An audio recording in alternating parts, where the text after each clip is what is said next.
కాదు, సంఘములో మనము నేర్చుకోవాల్సింది తగ్గింపు జీవితం, క్రీస్తు ప్రేమ అనేటువంటి స్వభావం. గట్టిగా చప్పట్లు కొట్టి దేనిమే పరచు.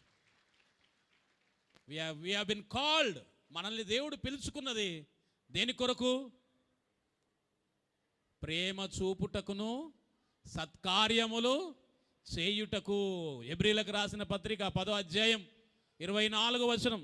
హెబ్రీలకు రాసినటువంటి పత్రిక 10వ అధ్యాయం 24వ వచనం మీరు కనుక, కొందరు మానుకొనుచున్నట్లుగా సమాజముగా కూడుట మానక ఒకరిని ఒకరు హెచ్చరించుచు ఆ దినము సమీపించుట మీరు చూచిన కొలది మరి ఎక్కువగా అలాగు చేయుచు ప్రేమ చూపుటకును సత్కార్యములు చేయుటకును ఒకరిని ఒకరు పురికొల్పవలెనని ఆలోచించుతాము. అందుకనే సంఘములో దేని వల్ల నేర్చుకోవాల్సింది లోక సంబంధమైనటువంటి వేషధారణ జీవితము కాదు.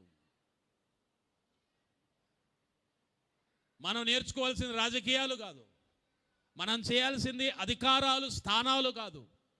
మనం కలిగి ఉండవలసింది లోకానుసారమైనటువంటి ఆలోచనలు కాదు. మనం యథార్థముగా ప్రేమ చూపేటువంటి దేవుని రాజ్యముగా, దేవుని సంఘముగా ఉండాలి. అందుకే నన్ను వెంబడించువారు